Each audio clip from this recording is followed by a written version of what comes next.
तन्मय ने गुस्से में उस आदमी को देखते हुए कहा, अब तेरे पास यह आखिरी उंगली बची है। अगर तू चाहता है यह उंगली बच जाए तो सीधे सीधे मुझे बता दे, तू किसके कहने पर मेरे बेटे को किडनैप करने के लिए स्कूल गया था, वरना तेरे ये पांचवें उंगली के साथ साथ मैं तेरा दूसरा हाथ भी काट दूंगा और तुम्हें मौत से बदतर सजा मिलेगा।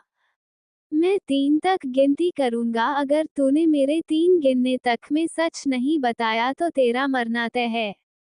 ये कहकर तन्मय ने उस आदमी के आखिरी उंगली को पकड़ा और अपने हाथ में रखे हुए लाइटर वाले चाकू को उसके 5वीं उंगली के ऊपर रखा।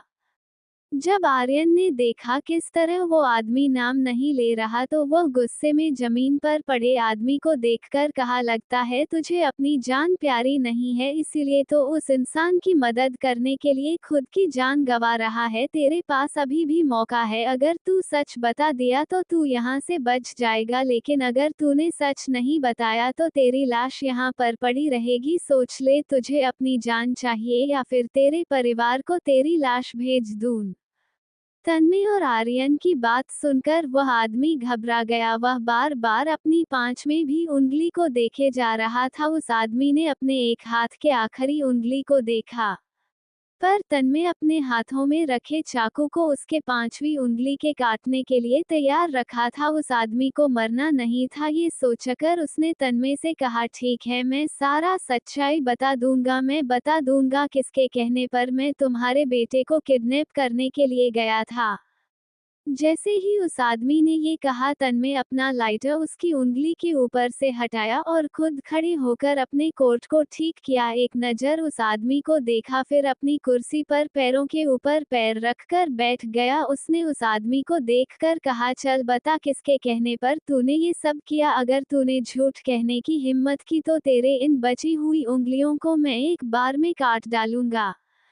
तन्मय की बात सुनकर वह आदमी अपने कटे हुए 4 उंगलियों को देखा। उसे काफी दर्द हो रहा था। वह अब अपनी उंगलियों को कटवाना नहीं चाहता, इसलिए उसने सोच लिया था अब वह तन्मय को सच्चाई बता देगा। उसे पता था अगर उसने झूठ बोलने की कोशिश की तो तन्मय उसके झूठ को तुरंत पकड़ लेगा, इसीलिए उसने पूरी सच्चाई बताने की ठान ली। तन्मय का बॉडीगार्ड बंदूक उस आदमी के सर पर ताने हुआ था। वह आदमी घबराते हुए तन्मय से कहा, जिसने मुझे आपके बेटे को किडनैप करने के लिए कहा था वो कोई और नहीं, आपकी ex wife Mrs Kritika Agarwal है। मैं मिस कृतिका अग्रवाल के ऑफिस में काम करता हूँ। मुझे पैसे की बहुत ज़रूरत थी।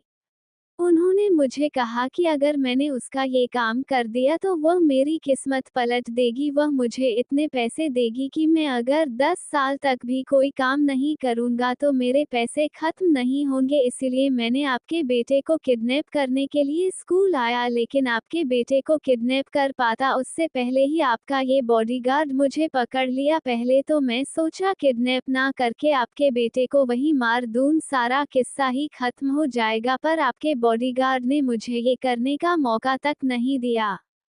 उस आदमी की बात सुनकर तन्मय के चेहरे पर शैतानी साफ नजर आने लगी, जिसे देखकर वहां मौजूद बॉडीगार्ड भी एक पल के लिए घबरा गए, क्योंकि वह सब तन्मय के यहाँ बहुत समय से काम करते आए हैं और उन सभी को पता है तन्मय ऐसा रूप तभी लेता है जब वो काफी गुस्से में होता है, और वह इस गुस्से के समय ये भी नहीं सोचता उसके सामने उसका परिवार है या कोई और, वह बस उसे मार देता। तन्मय अपने पॉकेट से एक छोटी सी गन को निकाला। उसने बिना देरी किए उस आदमी के सीने के पास अपने गन के अंदर मौजूद सारे गोलियां उस पर चला दिया।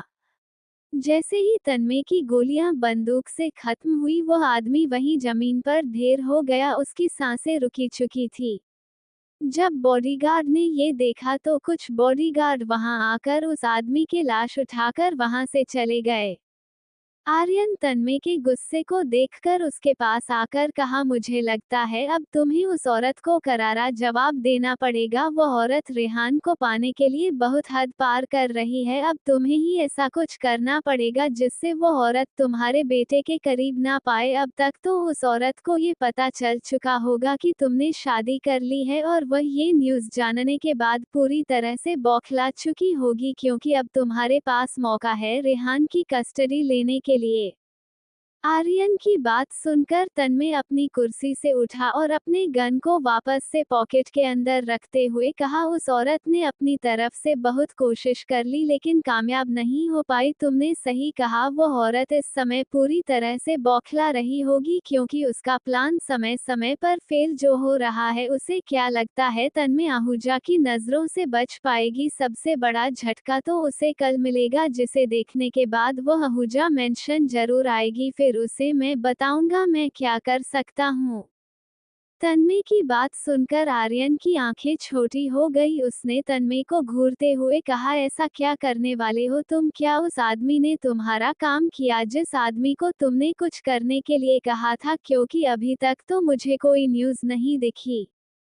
तन्मय ने आर्यन की बात सुनी तो वो तिरछी स्माइल करते हुए कहा, तुम्हें लगता है मैं उस जैसे आदमी को इतनी आसानी से छोड़ता हूँ? तुम्हें तो पता है जो मेरे बेटे को छूने की भी कोशिश करता है उसे मैं दुनिया से अलविदा करवा देता हूँ। फिर उसे कैसे छोड़ देता? तुम्हें क्या लगा मैंने उसे कहा जाओ मैंने तुम्हें माफ किया तो मैंने उसे माफ कर दिया? तन्मय आहूजा उस इंसान को बिल्कुल भी माफ नहीं करता जो इंसान उसके बेटे के करीब आने की कोशिश करता है, और अब इसमें इंक्लूड हुई है पूर्वी। उसका भी अब यही हाल करूंगा। उसे क्या लगता है मैं कुछ कर नहीं रहा हूँ तो चुप बैठा हूँ? सबसे बड़ी गलतफहमी उसके दिमाग में यही होगी जो बहुत जल्द ही मैं उसके दिमाग से यह गलतफहमी दूर कर दूंगा। ये कहकर तन्मय शैतानों की तरह मुस्कुराने लगा।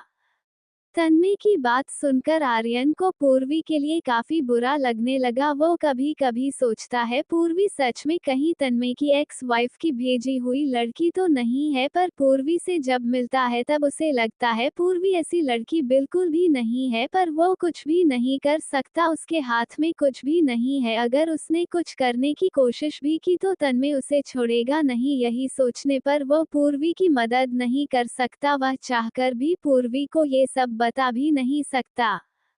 पूर्वी स्कूल से निकलने के बाद सीधे घर आई। जब वह घर आई तो उसकी नज़र हॉल में बैठे हुए रेहान पर गई जो काजल आहूजा के साथ बैठकर हंस रहा था। रेहान को देखते हैं पूर्वी दौड़कर उसके पास आई और जल्दी से उसे अपने गले लगा ली। पूर्वी अभी भी घबराई हुई थी। जब से उसने गार्ड की बात सुनी थी तब से उसका दिल बेचैन सा हो रहा था। रेहान जब अपने मम्मा को देखा तो वह खुश होकर उसके गले लगकर कहने लगा, मम्मा आप आ गई। पता है मैंने आपको कितना मिस किया। आपको पता है मैंने सभी से कहा मेरी मम्मा आ गई है। उन सभी ने मुझसे कहा भी कि वह मेरी मम्मा से मिलना चाहते हैं, तो मैंने उनसे कह दिया कि जब हमारे स्कूल में प्रोग्राम होगी तो मेरी मम्मा मेरे डैडी दोनों आएंगे। रेहान की बात सुनकर पूर्वी उससे दूर हुई और मुस्कुराकर कहने लगी, हाँ बेटा हम जरूर चलेंगे, हम आपके सारे दोस्तों से भी मिलेंगे। पूर्वी की आंखें अभी भी नाम थी। काजल आहूजा की नज़र पूर्वी के हाथ में लगे पट्टी पर गई। उन्होंने जब ये देखा तो उन्हें ये समझते देर नहीं हुई यह चोट तन्मय ने दी होगी, लेकिन पूर्वी को रेहान के लिए इतना परेशान होते हुए देखकर उन्होंने पूर्वी से कहा, क्या हुआ? तुम इतना परेशान नजर क्यों आ रही हो और तुम भागी हुई क्यों ना रही थी? काजल आहूजा की बात सुनकर पूर्वी अपने आंसुओं को पोंछकर कहती, आंटी वह जब मैं स्कूल पहुंची तो वहां मुझे गार्ड ने कुछ बताया जिसे सुनने के बाद मैं काफी डर गई थी। मुझे घबराहट हो रही थी कि ना जाने रेहान अभी किस हालात में होगा, इसलिए मैं भागी चली आई। पर अब रेहान को सही सलामत देखकर मैं काफी खुश हूँ। पूर्वी की बात सुनकर काजल आहूजा मुस्कुराते हुए कहती, तुम्हें पता है तुम ना बिल्कुल अपनी दादी की तरह बात करती हो। मेरा मतलब तुम्हारी दादी भी बिल्कुल तुम्हारी जैसी ही होगी। वैसे तुम मुझे आंटी क्यों कहती हूँ? तुम मुझे मम्मा कह सकती हो। जिस तरह तन्मय और आर्यन की मैं माँ हूँ उसी तरह अब मैं तुम्हारी भी माँ हुई।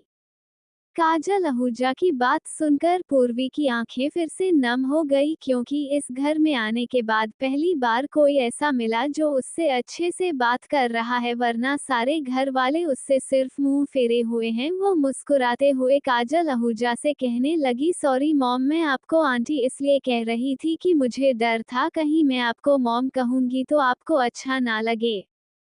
पूर्वी की बात सुनकर काजल आहूजा अपनी जगह से उठते हुए कहती, ऐसी बात नहीं है, तुम बहुत अच्छी लड़की हो, मुझे पता है सभी घर वालों को थोड़ा समय लगेगा तुम्हें अपनाने में, तुम अपनी पूरी कोशिश करना, लेकिन सबसे ज्यादा ध्यान रखना कि तुम्हारी सबसे बड़ी जिम्मेदारी रेहान है, रेहान को कुछ नहीं होना चाहिए, अगर रेहान को कुछ भी हुआ तो तन्मय से हम भी तुम्हें नहीं बचा सकते। चलो अब तुम आ ही गई हो तो जाकर फ्रेश हो जाओ और रेहान को भी नॉर्मल कपड़े पहना देना, मैं जाती हूँ डिनर की तैयारी करने के लिए। काजल आहूजा की बात सुनकर पूर्वी उन्हें रोकते हुए कहती, माँ आप रहने दीजिए, मैं बना दूंगी, वैसे भी घर पर बचपन से मैं ही बनाती आई, मेरी आदत हो चुकी है ये सब करने की, आप कमरे में जाकर आराम कीजिए, मैं सारा डिनर बना दूंगी। पूर्वी की बात सुनकर काजल आहूजा उसे देखकर कहती, ठीक है, एक बात का ध्यान रखना, किचन में एक मेन्यू रखा हुआ है, उसमें वह सब कुछ लिखा हुआ है जो यहाँ पर सब खाते हैं, क्योंकि यहाँ पर सब अलग अलग चीज खाते हैं, कोई कुछ खाता है तो कोई कुछ खाता है, तुम उस मेन्यू को देखकर उस हिसाब से बना लेना। ये कहकर काजल आहूजा वहां से चली गई। काजल आहूजा के वहां से जाते ही पूर्वी रेहान को अपनी गोद में उठाए और कमरे की ओर चली गई, क्योंकि उसे रेहान के कपड़े भी बदलने थे। कुछ ही देर में वह रेहान का कपड़ा बदलकर उसे रूम में सुलाकर खुद किचन में चली आई और सभी के लिए डिनर बनाने लगी। रात के 10 बजे तन्मय आर्यन के साथ घर आ चुका था। वह जब कमरे में आया तो उसके नजर बेड पर सो रहे रेहान पर गई। अपने बेटे को सुकून से सोते हुए देखकर तन्मय अपने बेटे के करीब आया और नीचे झुककर उसके माथे पर हल्के से किस किया, फिर अपने कपड़े बदलकर कमरे से बाहर निकल गया। इधर सारा डिनर बनाने के बाद पूर्वी थोड़ी देर के लिए गार्डन में बैठने के लिए बाहर चली गई। जब वो बाहर आई तो उसकी नज़र स्विमिंग पूल में स्विम कर रहे तन्मय पर गई। तन्मय स्विमिंग पूल में स्विम कर रहा था, फिर वो कुछ पल के लिए स्विमिंग पूल में खड़ा हुआ और अपने बालों से पानी झटकने लगा। तब उसके एब्स और मस्कुलर बॉडी साफ नजर आ रही थी और उस पर से बह रहा पानी उसे और हॉट बना रहा था। साथ में बालों से टपकता पानी और उसका अपने बालों को झटकना, ये सब करते हुए वो बेहद हैंडसम और अट्रैक्टिव लग रहा था।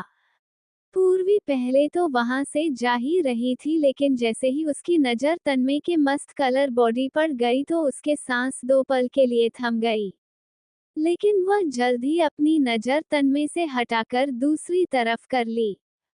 तन्मय जो स्विमिंग पूल के अंदर अपने बाल को झटक रहा था, उसने एक मेड को आवाज देकर अपने लिए टॉवेल मंगाया।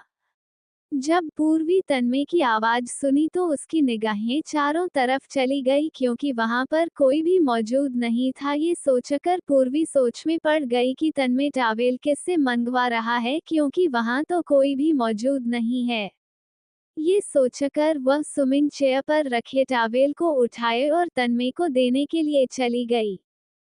तन्मय अभी भी अपने बालों को झटक रहा था, उसकी नजर अभी भी पूर्वी के ऊपर नहीं गई। उसके सामने पूर्वी टॉवेल को रखी तो तन्मय बिना उसे देखे टॉवेल को लिया और अपने ऊपर रख लिया। लेकिन टॉवेल लेते समय उसके नजर पूर्वी के हाथों पर चली गई। जब उसने पूर्वी के हाथों को देखा तो वह जल्दी से अपना सर पीछे किया। तन्मय से नजर मिलते हैं पूर्वी घबराहट से 2 कदम पीछे ले ली। जब तमिल पूर्वी को अपने सामने देखा तो वह गुस्से में उसे घूरने लगा। उसका मन तो हुआ टॉवेल अभी यहीं फेंक दे, पर वह ऐसा नहीं कर सकता था क्योंकि उसे बाहर भी निकलना था। वह अपने कमर से टॉवेल को लपेटकर स्विमिंग पूल से बाहर निकला।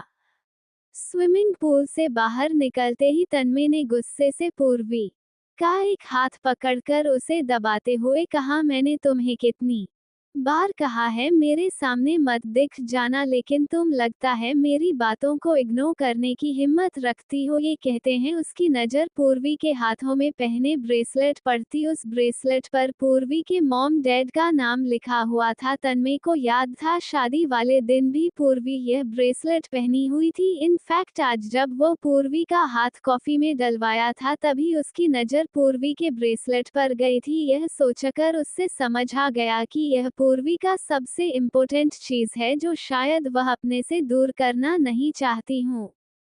ये देखकर उसके चेहरे पर शैतानी मुस्कुराहट आ गई। जो पूर्वी भी अच्छे से देख चुकी थी, उसे अब घबराहट होने लगी कि इस शैतानी मुस्कुराहट के पीछे कौन सी चाल है। इससे पहले कि वह कुछ सोच पाती, तन्मय ने पूर्वी के हाथों से उस ब्रेसलेट को निकाला और स्विमिंग पूल में जाकर फेंक दिया। Audio bye Sakir JX07।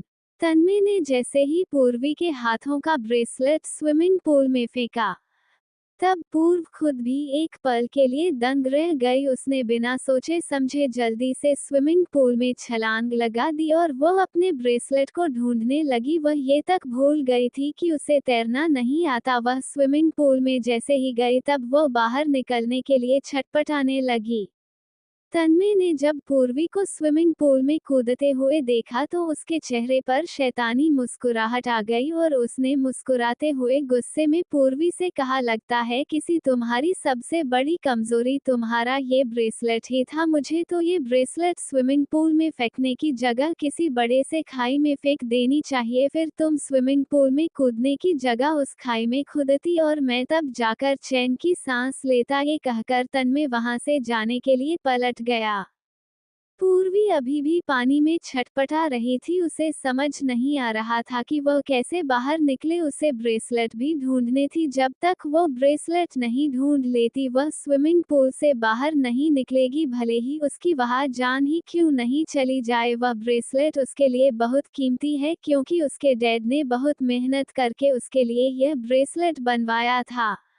वह स्विमिंग पूल में ब्रासलेट ढूंढने की कोशिश की, पर उसकी कोशिश नाकामयाब रही। वह बार बार अपने हाथों से पानी को दाएं बाएं करते हुए आगे जाने की कोशिश करने लगी। तन्मय जब वहां से जा रहा था, तब उसे पूर्वी की आवाज सुनाई दी, जो कह रही थी, बचाओ बचाओ बचाओ। ये सुनकर तन्मय वापस से पलटा और पूर्वी को देखने लगा। हालांकि उसका मन तो नहीं था पूर्वी की मदद करने का, लेकिन उसने कुछ सोचकर एक बड़ी सी रस्सी को स्विमिंग पूल में फेंक दिया। तन्मय के रस्सी फेंकते ही पूर्वी जल्दी से उस रस्सी को पकड़ करने की कोशिश करने लगी। रस्सी का सहारा जैसे ही पूर्वी को मिला, वो उस रस्सी के सहारे पर स्विमिंग पूल में खड़ी हो गई। उसके बाल पूरी तरह से भीग चुके थे। वह अभी भी लंबी लंबी सांसें ले रही थी। उसे देखकर लग रहा था जैसे ना जाने उसके अंदर कितना सारा पानी चला गया हो। तन्मय ने एक नज़र पूर्वी को देखा, फिर वहां से घर के अंदर चले गया। जब वह घर के अंदर गया, तो वापस से पलटकर पूर्वी को देखा। पूर्वी को देखते ही उसके चेहरे पर शैतानी मुस्कुराहट आ गई और वह खुद से कहने लगा, तुम्हें क्या लगता है मैं तुम्हारी मदद करूंगा? सपने में भी मैं तुम्हारी मदद करने का नहीं सोचूंगा। मिस पूर्वी, तुम्हें तो मैं बताऊंगा तन्मय आहूजा क्या चीज है। बहुत शौक था ना मुझे धोखा देने का, तुम खुद एक दिन अपनी जान की भीख मांगोगी। ये कहकर तन्मय मेन गेट का दरवाजा बंद किया और चुपचाप अपने कमरे की ओर चले गया। उसके चेहरे पर एक अलग ही मुस्कुराहट थी। अगर कोई उसके इस मुस्कुराहट को देख ले, तो वह अचंभे में पड़ जाएगा। तन्मय सच में मुस्कुरा रहा है, जैसे उसकी कोई चाल चली है। इधर पूर्वी स्विमिंग पूल में अपना ब्रेसलेट अभी भी ढूंढ रही थी। हालांकि तन्मय अपने कमरे में तो चले गया था, लेकिन उसने स्टाफ से कहकर स्विमिंग पूल का पानी पूरा ठंडा करवा दिया। इतना ठंडा कि अगर 2 घंटे के अंदर उसका टेम्परेचर बंद नहीं हुआ, तो वह पानी बर्फ बन जाएगा। पानी का टेम्परेचर काफी बढ़ चुका था, जिस वजह से पूर्वी को बहुत ज्यादा ठंड लगने लगी। उसे ब्रेसलेट किसी भी हालत में ढूंढना था। 1 घंटा बीत चुका था, लेकिन उसे ब्रेसलेट अब तक नहीं मिला। वह अपना सर स्विमिंग पूल के नीचे जैसे ही करती, तो उसको सांस लेने में प्रॉब्लम होने लगती। इसी वजह से उसे ब्रेसलेट ढूंढने में 1 घंटा बीत गया। 1.5 घंटा बीत जाने के बाद फाइनली उसे उसका ब्रेसलेट मिल गया। जैसे ही उसकी नज़र उसके ब्रेसलेट पड़ गई, वह जल्दी से अपने ब्रेसलेट को उठाए और पहन ली। उसको एक राहत की सांस मिली। उस ब्रेसलेट में उसकी जान बसती थी। अगर उसके ब्रेसलेट को कुछ भी हो गया होता, तो वह शायद जिंदा रहना नहीं चाहती। वो रस्सी के सहारे स्विमिंग पूल से बाहर निकलने की कोशिश करने लगी। देखते ही देखते वह जल्द ही स्विमिंग पूल से ऊपर आ गई। पूर्वी पूरी तरह से कांप रही थी, उसका शरीर बर्फ की तरह ठंडा पड़ता जा रहा था। वह कांपती हुई अपने कदम धीरे धीरे बढ़ाकर मेन दरवाजे के पास पहुंची। उसने जैसे ही दरवाजा खोलने की कोशिश की तो उसे पता चला कि दरवाजा अंदर से बंद है। रात के 12 बजे बज रहे थे और इस समय सभी लोग अपने अपने कमरे में सो रहे होंगे। ये सोचकर पूर्वी परेशान होने लगी, क्योंकि अगर पूरी रात वह ऐसे ही यहाँ भींगी रही तो उसकी तबीयत जरूर खराब होगी, क्योंकि बचपन से ही उसे ठंडे पानी से दूर रहती थी। जब बचपन में एक बार वह बारिश के समय पर भीग गई थी तो उसे इस कदर बुखार लगा कि 3 दिन तक उसे हॉस्पिटल में रहना पड़ा, और तब डॉक्टर ने कहा था कि उसे ठंडे पानी से बचकर रहना होगा, और तब से वो हमेशा नॉर्मल पानी से ही नहाया करती थी। लेकिन आज उसे मजबूरन स्विमिंग पूल में जाना पड़ा। वो अपने कांपते हाथों को दरवाजे के पास लेकर गई और उसे धीरे धीरे खटखटाने लगी। शायद कोई घर का नौकर ही आकर दरवाजा खोल दे। ये सोचकर पूर्वी कांपते हाथों से लगातार दरवाजा खटखटा रही थी, पर 2 घंटे बीत चुके थे, किसी ने भी दरवाजा नहीं खोला। अब पूर्वी को धीरे धीरे चक्कर आने लगे। उसके लाल होठ के रंग अब पूरी तरह से सूखे पड़ गए। उसका शरीर बुरी तरह से कांप रहा था। वह दीवार के सहारे नीचे जमीन पर बैठकर अपनी आंखें बंद कर ली। इधर तन्मय का कमरा। तन्मय स्विमिंग पूल में आने के बाद सीधे अपने कमरे में आया था। जब वह अपने कमरे में आया तो उसकी नज़र अपने मासूम बेटे पर गई। उसे सोते हुए देखकर तन्मय अपने कपड़े को बदला और उसके बगल में जाकर सो गया।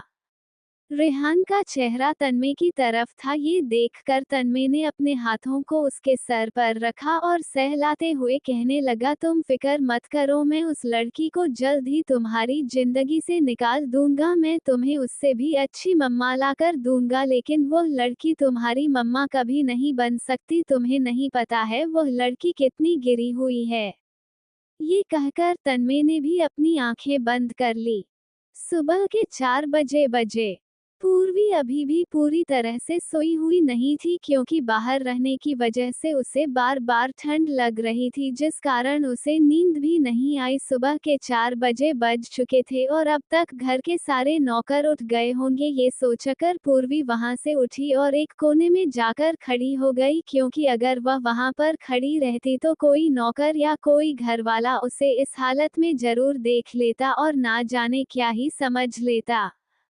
पूर्वी जैसे ही वहां से एक कोने में आए, उसी समय मेन गेट का दरवाजा खुला। दरवाजा खुलते हैं घर का एक नौकर घर से बाहर गार्डन में चले गया। पूर्वी की नज़र जैसे ही उस नौकर पर गई, वह जल्दी से दरवाजा के पास आई और वहां से कमरे की ओर चली गई। वो इस समय तन्मय के कमरे में नहीं जा सकती थी, इसलिए वह एक गेस्ट रूम में जाकर जल्दी से अपने कपड़े बदल ली। कपड़े बदलने के बाद वह जैसे उस कमरे से बाहर निकली, तभी उसे अपना सर भारी महसूस होने लगा। वह वापस से कमरे के अंदर आई और बेड पर जाकर बैठ गई। उसकी हिम्मत नहीं हो रही थी कि वह नीचे जा सके। उसका सर काफी दर्द कर रहा था और उसका शरीर अभी भी पूरी तरह से कांप रहा था। अगर कोई भी उसका शरीर इस समय छू ले तो उसे भी पता चल जाए पूर्वी का शरीर कितना ठंडा पड़ चुका है। गेस्ट रूम में एक भी ब्लैंकेट नहीं नजर आया तो पूर्वी ऐसे ही बेड पर लेट गई।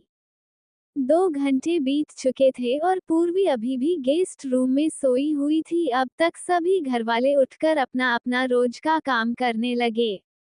तन्मय भी तैयार होकर नीचे हॉल में बैठकर रेहान का इंतजार कर रहा था, क्योंकि रेहान को स्कूल लेकर भी जाना था। लेकिन वो ये देखकर हैरान था कि सुबह से ही उसे पूर्वी कहीं नजर नहीं आई। ये देखकर उसके चेहरे पर शैतान नियत भरी मुस्कुराहट आ गई। कहीं ना कहीं उसे लगने लगा कि पूर्वी यहाँ से चली गई। तन्मय पेपर पढ़ते हुए कॉफी पी रहा था, तभी रेहान रोते हुए उसके पास आया। अपने बेटे को रोते हुए देखकर तन्मय कॉफी का मग टेबल पर रख और रेहान को अपनी गोद में उठाकर परेशान भरी आवाज में कहा, क्या हुआ बेटा, आप रो क्यों रहे हैं? क्या किसी ने आपसे कुछ कहा है? तन्मय की बात सुनकर रेहान और जोर से रोने लगा। वह रोते हुए अपने आंसुओं को भी पोंछ रहा था। रोते रोते रेहान की आंखें लाल हो चुकी थी। ये देखकर तन्मय और परेशान हो गया। अब तक वहां पर सभी घरवाले आ चुके थे। आर्यन ने जब रेहान को इस कदर रोते हुए देखा तो वह भी परेशान होकर रेहान के पास आया और कहने लगा, क्या हुआ रेहान, आप रो क्यों रहे हैं? क्या किसी ने आपसे कुछ कहा है? आर्यन की बात सुनकर रेहान सिसकते हुए कहता, चाचू मेरी मम्मा कहीं चली गई। मैं सुबह से उनका वेट कर रहा हूँ पर मेरी मम्मा अभी तक मेरे पास नहीं आई। मेरी मम्मा कहाँ चली गई? कहीं वह मुझे छोड़कर तो नहीं चली गई? रेहान की बात सुनकर सभी घरवाले हैरान रह गए। सबसे ज्यादा तो आर्यन हैरान था। उसकी निगाहें अचानक से तन्मय के ऊपर चली गई क्योंकि उसे कहीं ना कहीं लगने लगा कि इसके पीछे कहीं तन्मय का तो हाथ नहीं। काजल आहूजा को भी ये सुनकर अजीब लगा। सभी घर वालों की नजर तन्मय पर चली गई। जब तन्मय ये देखा तो उसे पूर्वी पर और ज्यादा गुस्सा आने लगा क्योंकि पूर्वी की वजह से आज पहली बार उसका बेटा इतना रो रहा था। तन्मय ने थोड़े गुस्से से रेहान से कहा, रेहान तुम्हारी मम्मा कहीं नहीं गई होगी, हो सकता है उन्हें कोई जरूरी काम याद आ गया होगा इसीलिए वह बाहर गई होगी। तुम रोना बंद करो, तुम्हारी मम्मा आ जाएगी। अभी ज्यादा दिन नहीं हुआ है और तुम उसके लिए इतना रो रहे हो। तुम्हें नहीं लगता तुम्हें रोना नहीं चाहिए? तन्मय की बात सुनकर रेहान का चेहरा मुरझा गया। उसे नहीं लगा था कि उसके डैडी इस तरह से बात करेंगे। जब आर्यन ने रेहान के मुरझाए हुए चेहरे को देखा तो वह रेहान को तन्मय की गोद से लेकर तन्मय को देखते हुए कहने लगा, मुझे लगता है तुम्हें थोड़ा आराम से बात करना चाहिए। तुम आराम से भी बता सकते थे कि भाभी घर से बाहर गई है। इस तरह तुम्हें गुस्सा नहीं करना चाहिए। तुम्हें पता है ना, रेहान के सामने तुम अपना असली रूप में नहीं आ सकते हो। आर्यन की बात सुन के तन्मय अपनी जगह से उठा और अपनी पॉकेट में हाथ रखते हुए कहा, हाँ मुझे पता है, लेकिन मेरा बेटा उस लड़की के लिए रोए यह मुझे बिल्कुल भी बर्दाश्त नहीं। अच्छा ही हुआ वह लड़की यहाँ से चली गई। वह लड़की अब घर में वापस नहीं आनी चाहिए। वह जहाँ गई होगी उसे जाने दो। अगर वह मर भी रही होगी तो तुम में से कोई भी मुझे इन्फॉर्म नहीं करेगा। ये कहकर तन्मय गुस्से में वहां से निकल गया। तन्मय की बात सुनकर रेहान को उसकी बातें समझ नहीं आई। कुछ कुछ बातें उसे समझ तो आई पर वह भी थोड़ी थोड़ी। उसे उसकी मम्मा चाहिए। उसकी आंखों में अभी भी आंसू थे। उसकी मम्मा कल ही तो आई थी और आज उसकी मम्मा घर में दिखाई नहीं दी। उसे बहुत रोना आ रहा था। उसके आंसू अभी भी रुकने का नाम नहीं ले रहे थे। Audio by Sakil JX07। Aryan ने जब देखा रेहान चुप होने का नाम नहीं ले रहा तो वह रेहान को समझाते हुए कहा, रेहान बेटा पहले तुम चुप हो जाओ। तुम्हारी मम्मी आ जाएगी, उन्हें जरूरी काम होगा इसलिए तो वह अचानक से बाहर गई है। हो सकता है वह अपनी मॉम डैड के घर गई हो। जिस तरह आपकी मम्मा आपसे दूर चली गई तो आप रोना शुरू कर दिए। हो सकता है आपकी मम्मा को भी उनके मॉम डैड याद आए हो। आप शांत हो जाइए, मैं आपको मम्मा को कॉल करके बुला लूंगा, ओके? आर्यन की बात सुनकर रेहान अपने आंसुओं को पोंछकर हाँ में सर हिलाया और कहने लगा, चाचू जब तक मेरी मम्मा नहीं आ जाती तब तक मैं स्कूल नहीं जाऊंगा। पहले मेरी मम्मा मुझे चाहिए वरना मैं तब तक स्कूल नहीं जाऊंगा।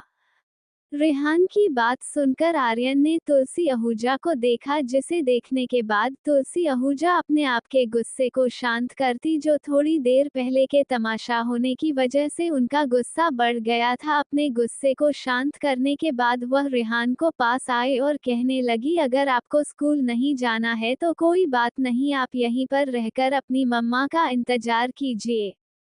तुलसी आहूजा की बात सुनकर रेहान हल्का सा मुस्कुरा या फिर आर्यन की गोद से उतरकर वहीं सोफे पर बैठ गया क्योंकि वह अपनी मम्मा का इंतजार करना चाहता था। जब तक उसकी मम्मा वापस नहीं आएगी तब तक वह वहां से नहीं हिलेगा।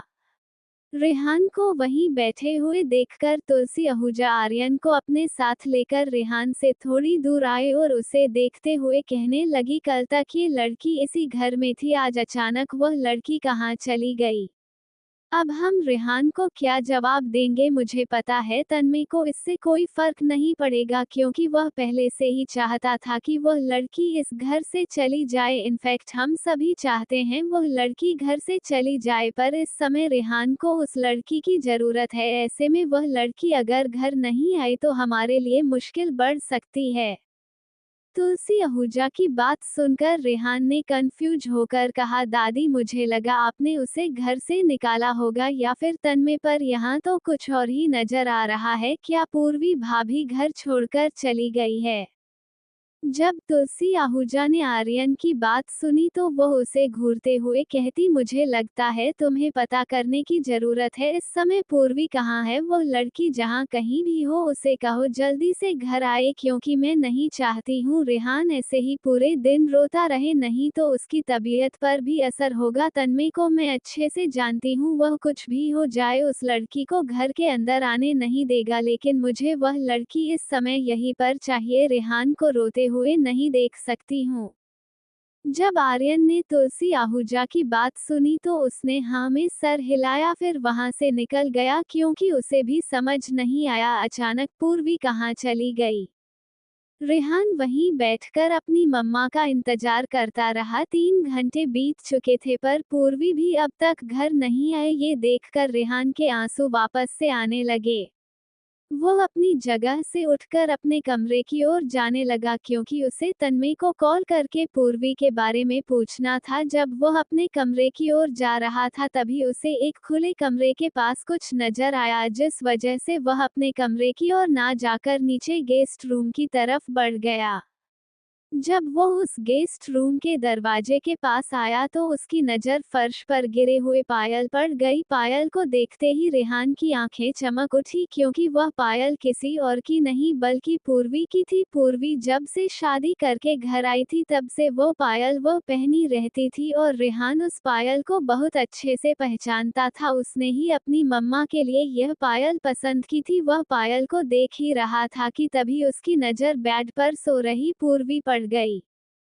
पूर्वी को देखते हैं रेहान की आंखें हैरानी से बड़ी हो गई। उसे लगा था उसकी मम्मा उसे छोड़कर चली गई है, पर उसकी मम्मा तो यहीं इसी घर में है। ये सोचकर वह अपने छोटे छोटे पैरों से दौड़कर पूर्वी के पास आया और बेड के ऊपर चढ़ गया।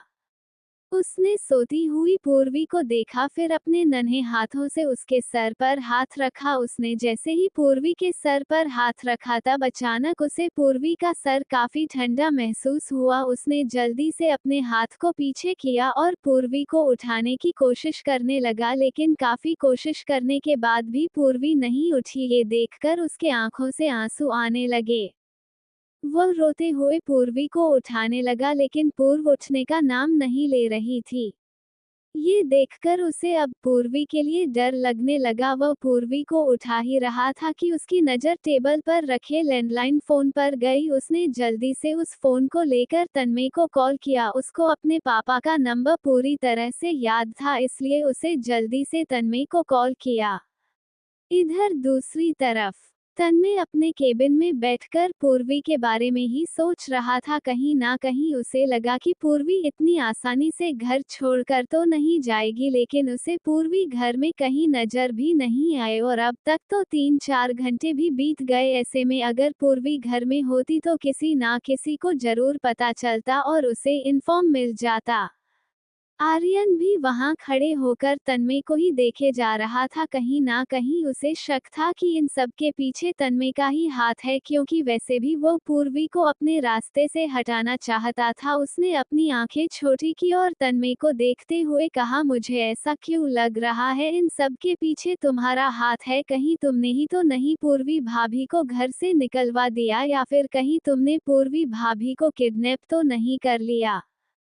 तन्मय ने जब आर्यन की बात सुनी तो वह गुस्से में उसे देखते हुए कहा, मुझे अगर यही करना होता तो मैं उस लड़की को किडनैप करने की जगह घर में ही मार देता। जब आर्यन ने तन्मय की बात सुनी तो वह चुप रह गया, क्योंकि वह जानता था तन्मय जो कह रहा है वह सच है। इससे पहले कि वह कुछ कहता तभी तन्मय का फोन रिंग हुआ। तन्मय ने एक नज़र अपने फोन को देखा, फिर कॉल को उठाकर अपने कान के पास लगाया इससे पहले कि वो कुछ कहता। फोन के दूसरी तरफ रेहान की जोर जोर से रोने की आवाज आने लगी। रेहान को इतना रोते हुए देखकर तन्मय परेशान भरी आवाज में कहा, रेहान क्या हुआ तुम्हें, तुम रो क्यों रहे हो? तुम ठीक हो क्या? तुम्हें कोई चोट लगी है? बताओ मुझे। रेहान मैं अभी घर आ रहा हूँ, ये कहकर वह अपनी जगह से उठा। रेहान अपने डैडी की आवाज सुनकर रोते हुए कहा, डैडी जल्दी से घर आओ, मम्मा को कुछ हो गया है। मम्मा घर में ही है लेकिन वो उठ नहीं रही है। प्लीज डैडी जल्दी से घर आओ, मुझे लग रहा है मम्मा को कुछ हो गया है। मेरी मम्मा को कुछ भी नहीं होना चाहिए। अगर मेरी मम्मा को कुछ हो गया तो मैं भी उनके साथ चला जाऊंगा। जल्दी से घर आओ डैडी। रेहान की बात सुनकर तन्मय की आंखें छोटी हो गई, क्योंकि उसे लगा नहीं था कि उसका बेटा अभी भी उस लड़की के लिए रो रहा होगा। और उसने जब रेहान के मुंह से उस पूर्वी के साथ जाने की बात सुनी तो उसकी आंखें गुस्से से लाल होने लगी। वह जानता था उसका बेटा अभी काफी रो रहा है, इसीलिए उसने अपनी आवाज को नॉर्मल करके कहा, मैं अभी घर आ रहा हूँ। ये कहकर उसने फोन को कट किया और जल्दी अपने केबिन से बाहर निकल गया। इधर आहूजा मेंशन। अब तक रेहान ने सभी घरवालों को पूर्वी के बारे में बता दिया था, जिसे सुनने के बाद सभी घरवाले गेस्ट रूम में आ चुके थे। जब काजल आहूजा ने पूर्वी के पीले पड़ गए चेहरे को देखी तो वो परेशान हो गई, क्योंकि पूर्वी का चेहरा पूरी तरह से पीला पड़ चुका था और उसके होंठ पूरी तरह से सूख चुके थे। उसका शरीर अभी भी कांप रहा था। ये सब देखने के बाद काजल आहूजा अपने पति नवीन आहूजा से कहती, हमें लगता है इसे जल्द से जल्द हॉस्पिटल लेकर चलना चाहिए, क्योंकि इसके सांस बहुत धीमी चल रही है। मुझे नहीं लगता तन्मय यहाँ आएगा। आप एक काम कीजिए, ड्राइवर से कहिए जल्दी से कार तैयार करें, हम इसे खुद हॉस्पिटल लेकर चलेंगे। नवीन आहूजा ने जब अपनी पत्नी काजल आहूजा के बात सुनी तो उन्होंने हाँ में सर हिलाया। इससे पहले कि वो वहां से जाते तभी उन सबकी नजर तन्मय पड़ गई, जो आर्यन के साथ उसी कमरे के अंदर आ रहा था। रेहान ने जैसे ही अपने डैडी को वहां देखा तो वह खुश होकर अपने डैडी के पास आया और परेशान भरी आवाज में कहने लगा, डैडी देखो ना मम्मा को क्या हो गया है, वो नहीं उठ रही है। आपको कहो ना उठने को, तब उठ जाएगी। तन्मय ने जब रेहान के मुरझाए हुए चेहरे को देखा और उसकी आंखों में आंसू देखा तो वह अपने बेटे को आर्यन की गोद में देकर पूर्वी के पास आया। हालांकि उसका मन तो नहीं था पूर्वी को छूने का, पर अपने बेटे के सामने उसे ऐसा करना पड़ा। उसने पूर्वी के नव को चेक किया तो वह बहुत धीमी चल रही थी। उसका शरीर ठंड से कांप रहा था। उसे इतना तो समझ आ गया कि पूर्वी की जो ये हालत हुई है वो उसकी वजह से हुई है, क्योंकि कल रात में उसने पूर्वी को बाहर ही छोड़ दिया था। उसने एक नजर अपने बेटे को देखा, फिर पूर्वी को अपनी बाहों में उठा लिया। तन्मय की इस हरकत को देखकर वहां मौजूद सभी लोगों को हैरान कर देने वाली बात थी, जो कि उन्हें उम्मीद नहीं थी कि तन्मय कुछ ऐसा करेगा। हालांकि वह चाहता तो पूर्वी को आर्यन से कहकर हॉस्पिटल भिजवा देता है या फिर किसी स्टाफ से कहकर, लेकिन उसने ऐसा ना करके खुद ही ऐसा करने का सोचा।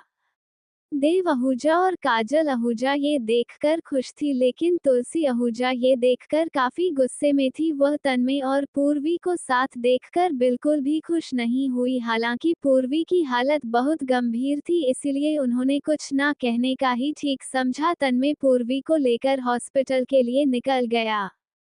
रेहान के काफी जिद करने के बाद आर्यन ने उसे अपने साथ ले जाने के लिए राजी हुआ। क्यों? तन्मय ने पहले ही उसे रेहान को घर छोड़कर आने को कहा था, लेकिन रेहान के जिद की वजह से उसे हार माननी पड़ी और उसे अपने साथ लेकर हॉस्पिटल जाना पड़ा। तुलसी आहूजा हॉल में बैठी हुई थी, तब काजल आहूजा वहां पर आई। वो तुलसी आहूजा को देखते हुए कहती, माँ इतना कठोर दिल मत बनिए, आपने उस बच्ची की हालत देखी? वह बच्ची इस समय अपनी आखिरी सांसें गिन रही है। आपको पता है मैं एक डॉक्टर रही हूँ, इसलिए मैं उसका नर्व चेक करने के बाद समझ चुकी थी कि उसका सांस बहुत ही लो लेवल पर है, यानी कि उसे सांस लेने में बहुत दिक्कत हो रही है। मुझे इस समय घबराहट इस बात की हो रही है कि ना जाने हॉस्पिटल पहुंचते पहुंचते पूर्वी की जान ना चली जाए, क्योंकि उसकी सांसें बहुत ज्यादा कम थी। मुझे तो एक बात समझ नहीं आई, उसे इस कदर का ठंड लगा कैसे? उसके शरीर को देखकर लग रहा था जैसे पूरी रात सोई नहीं, जैसे पूरा रात ठंडे पानी में बैठी रही। उसका कपड़ा भी पूरी तरह से भीगा हुआ महसूस हुआ मुझे। काजल आहूजा का इतना ही कहना था कि तभी देव आहूजा वहां पर आए और थोड़ा गुस्से में कहने लगे, पूर्वी की ऐसी हालत करने वाला कोई और नहीं, खुद तुम्हारा बेटा तन्मय आहूजा है। तुम खुद क्यों नहीं अपनी आंखों से देख लेती हो? ये कहकर उन्होंने टेबल पर लैपटॉप को रखें। Audio by Sakil JX07। Hospital में तन्मय पूर्वी को लेकर हॉस्पिटल आ चुका था। अब तक वहां पर आर्यन रेहान को भी लेकर आ गया था। डॉक्टर पूर्वी को आईसीयू में शिफ्ट करके उसका इलाज कर रहे थे। 3 घंटे बीत चुके थे और डॉक्टर अभी तक आईसीयू से बाहर नहीं निकले। ये देखकर आर्यन को थोड़ी घबराहट भी होने लगी। उसे डर था कि ना जाने पूर्वी की हालत इस समय कैसी होगी। 3 घंटे बीत जाने के बाद डॉक्टर आईसीयू से बाहर निकले। वह जैसे ही आईसीयू से बाहर आए, उनकी नज़र तन्मय पर गई। तन्मय को देखते ही वो कहते, मिस्टर आहूजा, अभी हम आपको क्लियर ही नहीं बता सकते हैं मिसेस आहूजा की हालत कैसी है। उनकी कंडीशन अभी बहुत ही खराब है, उनका बचना नामुमकिन के बराबर है। उनकी सांसें बहुत ही कम चल रही है, उनका शरीर ठंड से सूख चुका है, उनके अंदर की खून जम चुकी हैं। अब कल तक का वेट करना होगा। हम अपनी टीम के साथ पूरी कोशिश करेंगे उनकी जान बचाने की। यह कहकर डॉक्टर वहां से चले गए।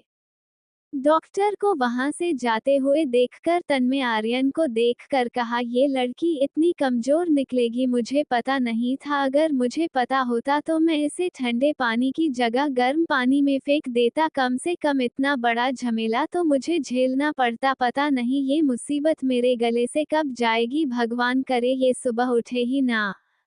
तन्मय की बात सुनकर आर्यन थोड़ा गुस्से में उसे देखते हुए कहा, तुम पागल हो? किसी के बारे में ऐसा कहने की सोच भी कैसे सकते हो? भूलो मत, हो तुम्हारी पत्नी है। भले ही तुम उसे पत्नी नहीं मानते हो, लेकिन पूरी दुनिया की नज़रों में वह तुम्हारी पत्नी है। और मैं तुम्हें गारंटी से कहता हूँ, तुम्हारे एक्स वाइफ से लाख गुना अच्छी तुम्हारी यह पत्नी बनकर दिखाएगी। आर्यन की बात सुनकर तन्मय उसे घूरते हुए कहा, तुम कुछ ज्यादा ही उसकी तरफदारी करते हो। तुम्हें याद है ना मैंने तुम्हें क्या पनिशमेंट दी थी? कल तुम्हारा वह दिन शुरू हो जाएगा, तो तुम आज से उस काम में लग जाओ। ये कहकर तन्मय ने आर्यन के हाथ से रेहान को लिया। आर्यन ने जब तन्मय की बात सुनी तो वह मुंह बनाकर उससे कहता, मैं अभी यहाँ से नहीं जाऊंगा। मैं मानता हूँ तुमने मुझे पनिशमेंट दी है, पर मैं तब तक यहाँ से नहीं जाऊंगा जब तक प्राची भाभी होश में नहीं आ जाती है। मैं जानता हूँ तुम उनका ख्याल नहीं रखोगे, घर से भी यहाँ कोई नहीं आया है, इसीलिए मेरा यहाँ होना जरूरी है। तुम्हें अगर उनका ख्याल नहीं रखना है तो तुम यहाँ से जा सकते हो। तन्मय ने जब आर्यन की बात सुनी तो वह रेहान को देखते हुए कहा, क्या तुम्हें लगता है मैं अपने बेटे को छोड़कर यहाँ से जाऊंगा? मेरा बेटा तब तक यहाँ से नहीं जाएगा जब तक वह लड़की उठती नहीं है, और मैं तब तक यहाँ से नहीं जाऊंगा जब तक मेरा बेटा यहाँ से नहीं जाएगा। रेहान तन्मय के गोद में बैठकर उसकी सारी बातों को सुन रहा था। जब उसे पता चला कि किस तरह उसके डैड उसकी मम्मा को नापसंद करते हैं, तो वह अपने डैड की गोद से उतरा और उन्हें घूरते हुए कहने लगा, आपको मेरी मम्मा नहीं पसंद तो आप यहाँ से चले जाओ। मैं अपनी मम्मा के पास रहूंगा और उनका पूरा ख्याल रखूंगा। ये कहकर रेहान आईसीयू रूम के अंदर चले गया। आर्यन ने जब रेहान की बात सुनी तो उसे हंसी आने लगी। वो हंसते हुए तन्मय को देखकर कहा, तुमसे अच्छा तो तुम्हारा बेटा है, कम से कम उसके पास दिमाग तो है। तुम्हें बस लोगों को मारना आता है, कभी भी तुम दिल से नहीं सोचते हो। सॉरी, मैं तो ये भूल ही गया था, तुम्हारे पास दिल कहाँ है जो सोचोगे। तन्मय ने जब आर्यन की बात सुनी तो वह गुस्से में अपनी जेब से बंदूक निकाला और उसके सर पर रखते हुए कहा, लगता है तुम्हारे मरने की ख्वाहिश बहुत ज्यादा ही है, तभी तुम मेरे सामने इतना बोलने की हिम्मत कर रहे हो। मैं चाहूँ अभी के अभी तुम्हारे इस दिमाग के अंदर सारी गोलियां डाल दूं। अगर तुमने दोबारा ज्यादा बोलने की कोशिश की तो मैं बिना तुम्हें कहे ये सारी गोलियों तुम्हारे सर के अंदर डाल दूंगा। आर्यन ने जब तन्मय की बात सुनी तो वह जल्दी से उससे दूर होकर घबराते हुए कहा, अरे यार तुम तो सीरियस हो जाते हो, मैं तो बस मजाक कर रहा था, मैं काम करता हूँ, रेहान के लिए कुछ खाने के लिए लेकर आता हूँ, वैसे भी वह सुबह से कुछ खाया नहीं है और अब शाम भी हो चुकी है। ये कहकर वह 9-2-11 होकर वहां से भाग गया। वह भागा तो ऐसे जैसे तन्मय बंदूक लेकर उसके पीछे पड़ा हो। आर्यन को वहां से जाते हुए देखकर तय गुस्से में अपनी बंदूक को जेब के अंदर रखा और फिर आईसीयू के दरवाजे के पास आया। जैसे ही वह आईसीयू के दरवाजे के पास आया, उसकी नज़र अपने बेटे के हरकतों पर गई। रेहान की हरकतों को देखकर तन्मय की आंखें फटी की फटी रह गई। पूर्वी बेड पर अभी भी बेहोश पड़ी थी। वही रेहान एक कुर्सी पर बैठकर टेबल पर रखे गर्म पानी के बोल से कपड़े को भीगा कर पूर्वी के सर पर रख रहा था। वह ये बार बार किए जा रहा था, कभी उसके सर पर, कभी उसके गले पर, कभी उसके हाथ पर, जैसे कोई माँ अपने बच्चे का ख्याल रख रहा हो। आज रेहान पहली बार किसी की इतनी ज्यादा केयर कर रहा था। वह आज तक कभी भी घर में किसी की इतनी केयर नहीं किया। वह अपनी माँ का पूरा ख्याल रख रहा था। वह कभी पूर्वी के सर पर छोटे से किस करके उसके माथे पर भीगे हुए कपड़े को रखा तो कभी उसके होठों को छूते हुए बातें करने लगा। तन्मय दरवाजे के सहारे खड़े होकर यह सब देख रहा था। काफी समय बीत चुके थे, लेकिन तन्मय वहीं पर खड़े होकर अपने बेटे की सारी हरकतें को नोटिस कर रहा था। अब तक वहां पर आर्यन रेहान के लिए खाने का सामान लेकर आ चुका था। जब वह आया तो उसकी नजर तन्मय पर गई, जो दरवाजे के पास खड़े था। ये देखकर वो हैरान रह गया। उसे लगा तन्मय को पूर्वी की फिक्र हो रही है। ये सोचकर वह भी दरवाजे के पास आया। उसकी भी नजर रेहान पर चली गई। रेहान को पूर्वी की इतनी केयर करते हुए देखकर आर्यन के चेहरे पर प्यारी सी मुस्कान आ गई।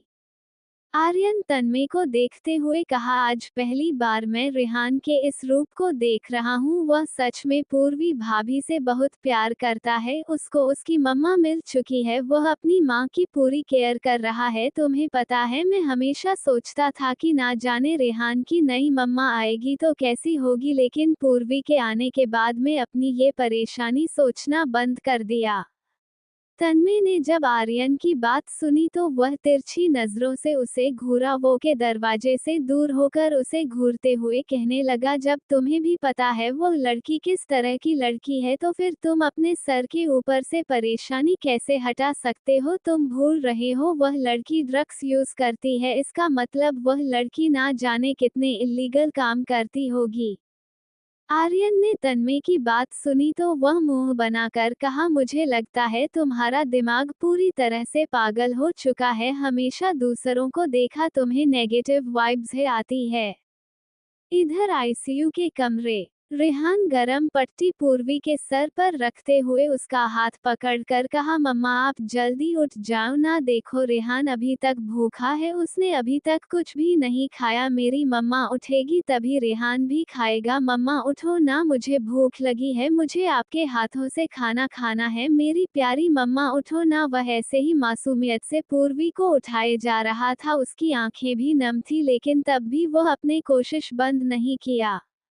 रेहान पूर्वी के ऊपर गर्म पट्टी रखते रखते थक चुका था, इसलिए वह बेड पर चढ़कर पूर्वी के बगल में जाकर लेट गया और उसे कसकर गले लगा लिया, क्योंकि उसको अपनी मम्मा के साथ सोना था।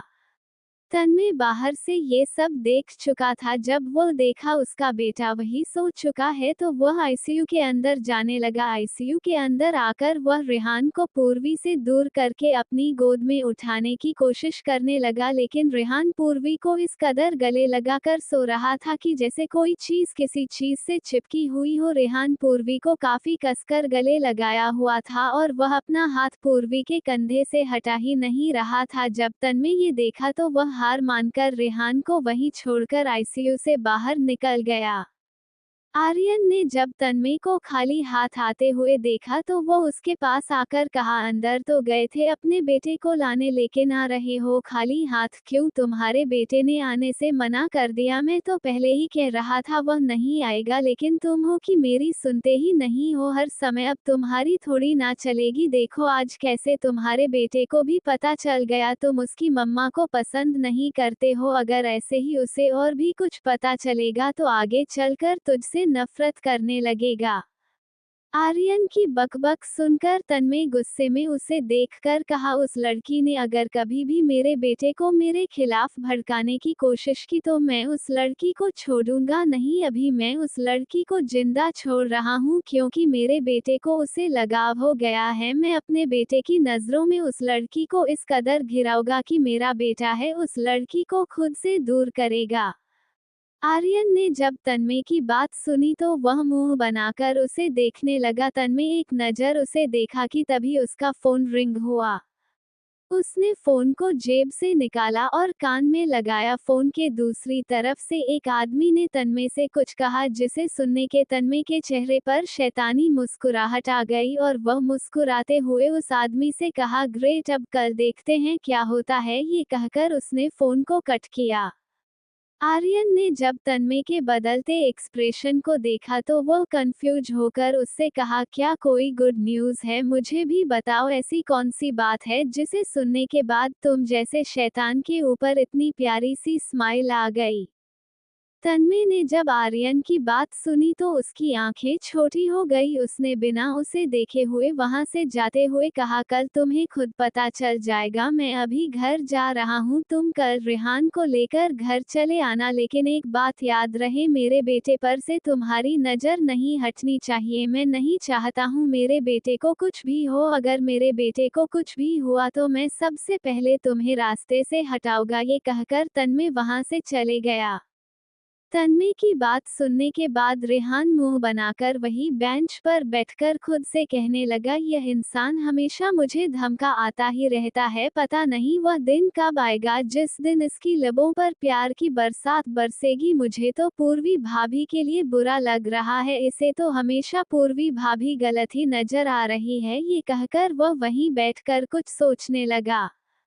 इधर आहूजा मेंशन में देव आहूजा लैपटॉप में सभी को वीडियो दिखाकर उन सभी को देखते हुए कहते हैं, ये सारी हरकत तन्मय की है। उसने ही जानबूझकर पूर्वी को पूल में धकेला। भले ही उसने पूर्वी को अपने हाथों से नहीं धकेला, लेकिन उसने पूर्वी की कीमती चीज को पानी में फेंककर उसकी जान लेने की कोशिश की है। मैंने तन्मय से कई बार कहा है किसी मासूम की जान नहीं लेने को, लेकिन वह मेरी सुनता नहीं है।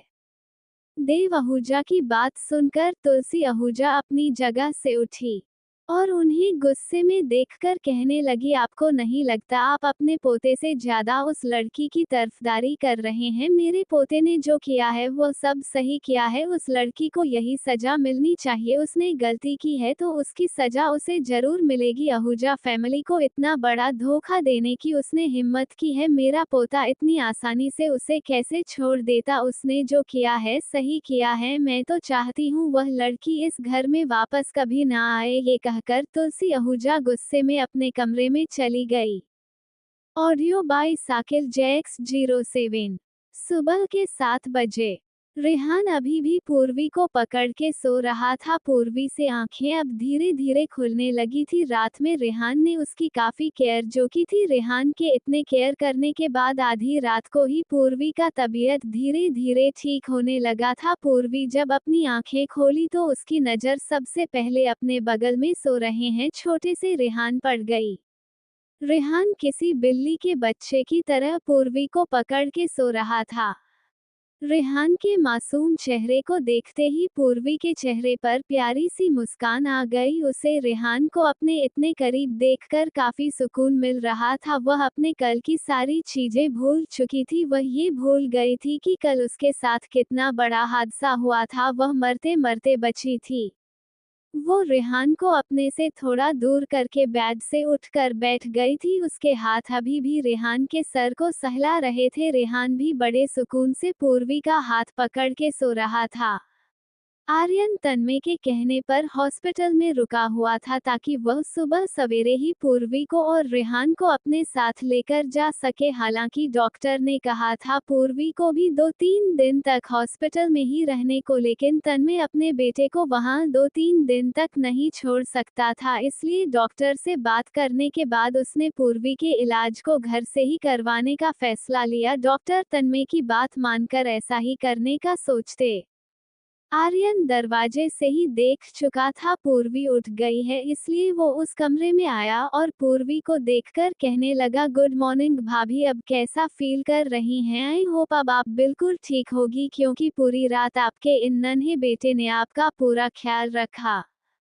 पूर्वी ने जब आर्यन की बात सुनी तो वह हैरान होकर उसे देखती रह गई। रेहान उसका ख्याल रखा, उसे लगा नहीं था। आर्यन समझ चुका था पूर्वी को उसकी बातों पर यकीन नहीं हो रहा है, इसीलिए वह पूर्वी के पास आया और अपने फोन में कल की बनाई हुई वीडियो को उसे दिखाने लगा, जो उसने कल चुपके से बनाई थी। आर्यन के दिखाए हुए वीडियो को देखकर पूर्वी की आंखें नम हो गई। उसे लगा नहीं था कि रेहान उसकी इतनी केयर करेगा। उसे रेहान पर और भी ज्यादा प्यार आ रहा था। वीडियो देखने के बाद पूर्वी कसकर रेहान को अपने गले लगा ली। पूर्वी को देखकर आर्यन मुस्कुराकर कहता, अब आप घर चलिए, डॉक्टर ने घर से ही आपका इलाज करने का फैसला लिया है, तो यहाँ पर रहना खतरे से खाली नहीं है, क्योंकि रेहान भी यही रहेगा। अगर आप यहाँ रही तो अभी रेहान सो रहा है तो मैं आपको घर लेकर चलता हूँ। ये कहकर आर्यन ने रेहान को अपनी गोद में उठा लिया। आर्यन की बात सुनकर पूर्वी भी उसके साथ घर के लिए निकलती, क्योंकि आर्यन का कहना भी सही था। तन्मय अपने बेटे को इस तरह कहीं पर भी अकेला कभी नहीं छोड़ेगा, और खास करके उसके पास। ये सोचकर पूर्व भी बिना कोई सवाल किए आर्यन के साथ वहां से निकल गई। कुछ समय बाद आहूजा मेंशन। पूर्वी रेहान को लेकर घर आ चुकी थी। वह इस समय हॉल में बैठकर रेहान के साथ बैठी हुई थी।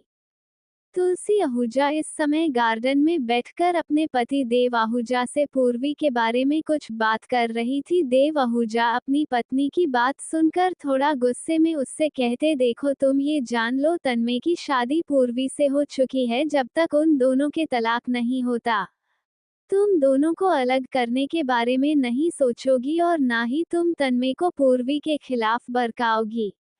मैं अच्छे से जानता हूँ तुम तन्मय के मन में पूर्वी के खिलाफ बहुत कुछ कह दोगी, इसीलिए मैं पहले ही तुम्हें बता रहा हूँ, ऐसा कुछ भी नहीं करोगी।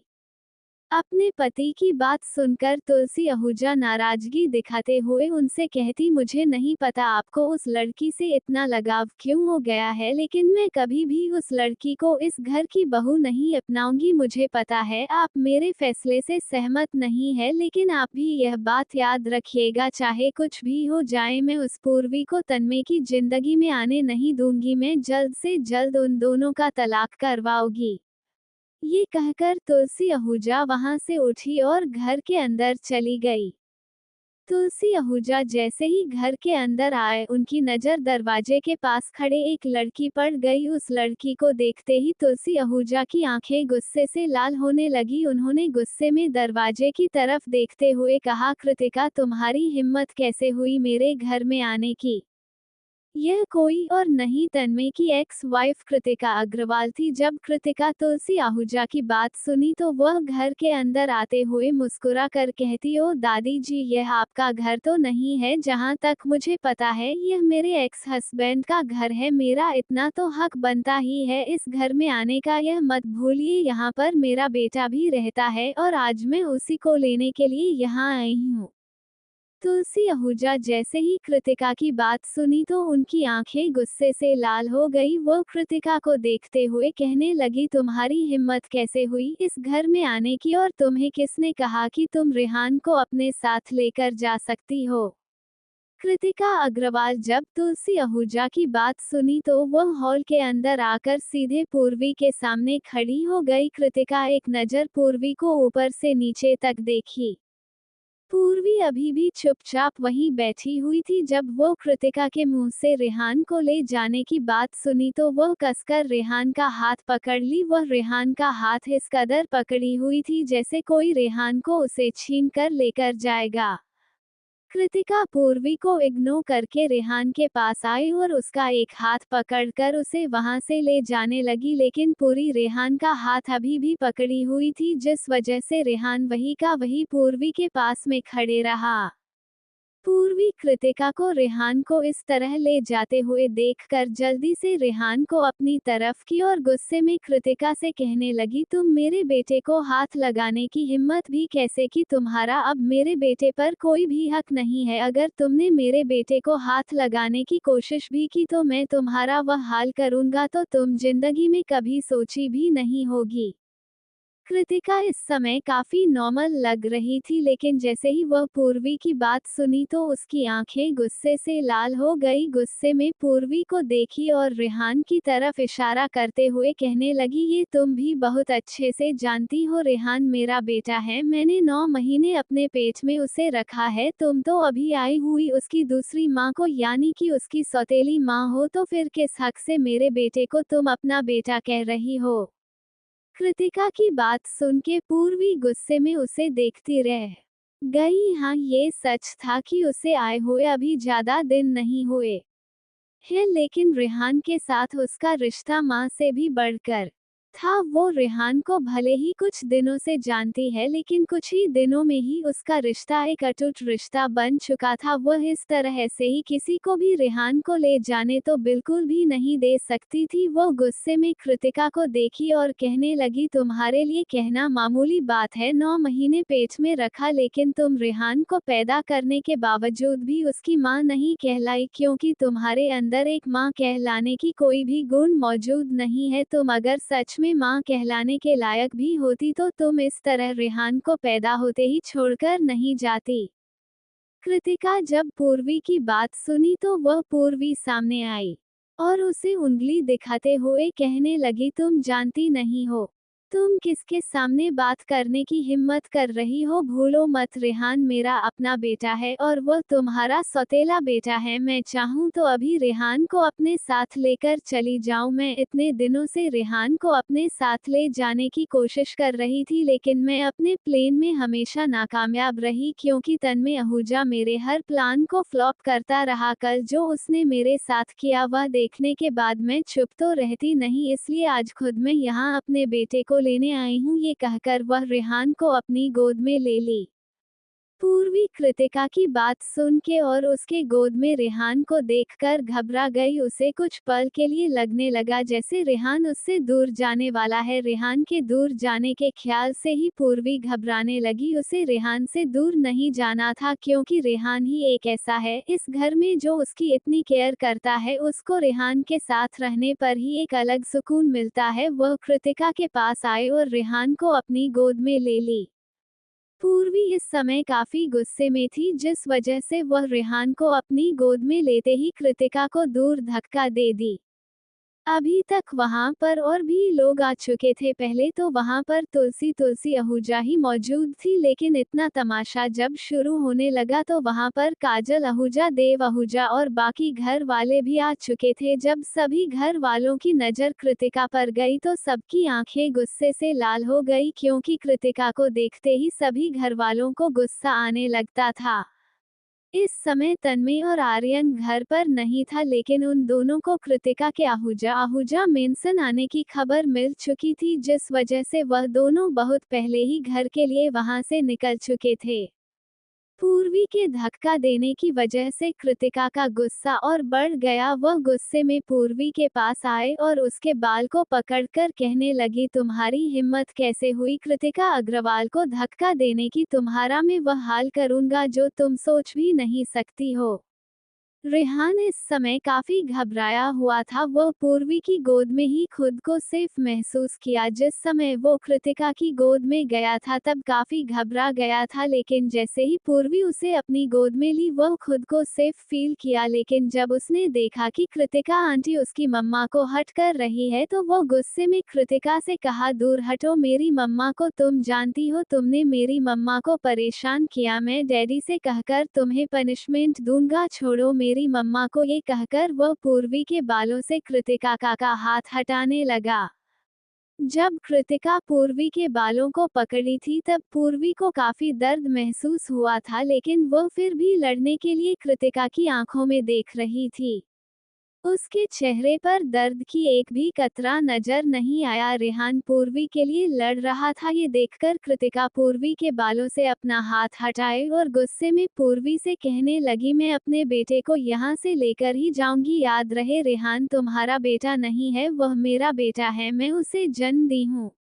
पूर्वी जब कृतिका की बात सुनी तो वह रेहान को कसकर अपने गले लगा ली। वो इस कदर रेहान को खुद से जकड़ी हुई थी जैसे कृतिका कभी भी रेहान को दूर लेकर चली जाएगी। कृतिका की बात सुनने के बाद पूर्वी उसे देखकर कहती, जन्म देना ही सिर्फ माँ कह नहीं कहलाता है, यह मत भूलो। श्री कृष्ण की जन्म देने वाली माँ जानकी थी, लेकिन उसकी माँ यशोदा कहलाई। जन्म देना ही औरतों के लिए माँ कहलाने के बराबर नहीं होता है। तुम क्या ये सब चीज समझोगी मिस कृतिका अग्रवाल?